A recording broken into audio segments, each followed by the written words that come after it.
अस्सलाम वालेकुम दोस्तों, कैसे हो? मुझे उम्मीद है कि आप सभी से हो गए। न्यू अपडेट के साथ मैं आपके सामने फिर हाजिर हो चुके हैं। अगर आप कुवैत में रहते हैं या कुवैत की खबर से हमेशा के लिए अपडेट आना चाहते हैं तो ये वीडियो आप शुरू से लेकर आखिर तक देख सकते हैं। इस वीडियो के अंदर मैं आपको कुछ इंपॉर्टेंट जो है इन्फॉर्मेशन देने वाला हूँ और आप लोगों को बताने वाला हूँ कुछ बड़ी अपडेट आ रही है जो कि क्वारंटाइन के हवाले से है। और अभी कुवैत मुसाफिर एप्लीकेशन पे जो है कुछ न्यू अपडेट आया है और भी कुछ बड़ी अपडेट है। अगर आप कुवैत के अंदर रहते हैं तो आपको जो है ध्यान रखना है, पुलिस वगैरह काफी ज्यादा चेकिंग वगैरह कर रही है। पूरी डिटेल्स के बारे में न्यूज में बने रहिएगा अगर जानना चाहते हैं तो। चलिए फिर बिना देरी के वीडियो शुरू करते हैं, लेकिन उससे पहले मैं आपको बता देता हूं, अगर आप हमारे चैनल पर पहली बार आए तो चैनल को सब्सक्राइब करें और साथ ही साथ बेल आइकन जरूर प्रेस कर दें ताकि हमेशा आपको इसी तरीके से अपडेट मिलते रहे और आप हमेशा हमारे साथ में जुड़े रहें। तो सबसे पहली अपडेट की तरफ बढ़ते हैं। जो बड़ी अपडेट आ रही है क्वारंटाइन के हवाले से, अगर किसी भी तरीके से आप जो है चाहे वो खादिम वीजा हो, 18 नंबर वीजा हो, 7 मार्च के बाद में जो लोग एंट्री करेंगे तो उनके हवाले से बड़ी अपडेट आ रही है। और जो कुवैत सरकार ने इंतजाम क्वारंटाइन के काफी अच्छे कर रखे हैं, जिसमें कि आपको पूरी फैसिलिटीज अगर आप कुवैत में एंट्री करते हैं, जो होटल वगैरह बुकिंग वगैरह आपको करनी है, सारी चीज के बारे में और उसके बारे में वीडियो भी जारी किया गया है कि किस तरीके से आपको होटल मिलेगा, कैसे रहना, खाना पीना, सारी चीजों के बारे में वीडियो भी जारी किया गया है, बताया भी गया है। तो आप आराम से जा सकते हैं कुवैत के अंदर और अपना क्वारंटाइन वगैरह करके जो है अपने कामकाज पे वापस जो है लौट सकते हैं। तो ये बड़ी अपडेट आ रही है। जैसे ही 7 मार्च के बाद में फ्लाइटें खुलेंगी तो आप जो है क्वारंटाइन वगैरह कर सकते हैं और एंट्री कर सकते हैं। बढ़ते हैं अगली अपडेट की तरफ। जो अगली अपडेट आ रही है निकल के वो आ रही है, जैसे कि काफी ज्यादा लोग बोल रहे हैं कि भाई 7 मार्च के बाद में जो फ्लाइटें ओपन हो रही है वो ठीक है। और यहाँ पे एक DGCA का मैं आपको अपडेट बता देता हूँ। यहाँ पे DGCA ने अपडेट किया है कि 7 मार्च के बाद में 30% फ्लाइट जो है वो ओपन कर दी जाएंगी। तो 30% काफी अच्छी फ्लाइट चलेंगी। अगर आप कुवैत में एंट्री करना चाहते हैं या फिर दुबई में फंसे हुए हैं तो 30% में आपका नंबर आ जाएगा। आप आराम से जो है दुबई से भी एंट्री कर सकते हैं कुवैत के अंदर। और यहाँ पे एक चीज और है, काफी ज्यादा लोग जो है, इससे पहले वाली वीडियो में मैंने थोड़ा जिक्र किया था, जैसे कि आपको मालूम है 7 मार्च के बाद में फ्लाइट चालू होने वाली है। तो यहाँ पे काफी सारे लोगों ने पूछा था कि जैसे 7 मार्च भी जल्दी आने वाली है तो क्या हम अभी उसके बाद का टिकट बुक कर सकते हैं या नहीं। तो देखिए, बुक करने को तो बहुत सारे लोग बुक कर चुके होंगे और आपने अभी तक किया या नहीं किया, दुबई में फंसे हैं, इंडिया में फंसे हैं, कहीं पर भी हैं आप, तो आप मुझे कमेंट बॉक्स में बता सकते हैं।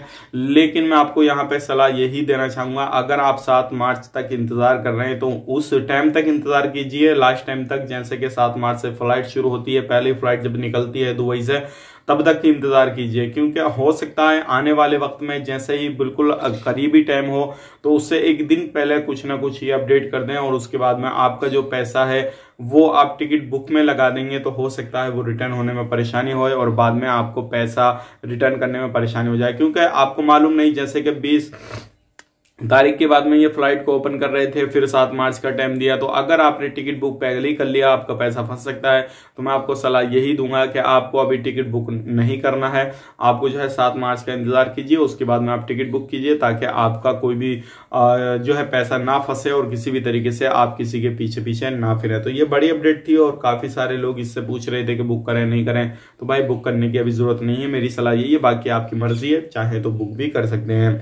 अगली अपडेट की तरफ बढ़ते हैं। जो अगली अपडेट आ रही है निकल के वो आ रही है, अभी कुवैत के अंदर काफी ज्यादा चेकिंग चल रहे हैं, चाहे वो आप मॉल में जाएं, दुकान पे जाएं, किसी भी पार्क वगैरह में जाएं। जैसे कि आपको मालूम है बड़ी बड़ी चीजें तो खुद ही बंद कर रखी हैं, लेकिन अगर आप कहीं पर भी निकलते हैं तो पुलिस वगैरह काफी ज्यादा घूम रही है। सोशल डिस्टेंसिंग और मास्क वगैरह का फुल यूज करें, अदरवाइज आप किसी भी तरीके से इग्नोर करते हैं इन चीजों को, गंदगी वगैरह फैलाते हैं, कहीं पर भी रोड वगैरह पे निकलते हैं तो आपको जो है गिरफ्तार कर लिया जाएगा और आप पर फाइन वगैरह भी काफी ज्यादा लगाया जा सकता है। जैसा आपका जुर्म रहेगा वैसा फाइन रहेगा, वैसे ही आपके साथ कार्रवाई की जाएगी, कानूनी कार्रवाई आगे की जो भी रहेगा। तो ध्यान रखना है इन चीजों का। अब बढ़ते हैं अगली अपडेट की तरफ। जो अगली अपडेट आ रही है, अगर आप एक ड्राइवर हैं तो आपको ध्यान रखना है, अभी जो हमारे सामने एक लेटेस्ट न्यूज आया है निकल के, एक गाड़ी 2 गाड़ियों में आपस में एक्सीडेंट हुआ है, जिसमें के दोनों बंदे सीरियस हो गए हैं, लेकिन अभी किसी भी बंदे की मौत नहीं हुई है। ये बड़ी बात है। अगर आप किसी भी तरीके से गाड़ी घोड़ा चलाते हैं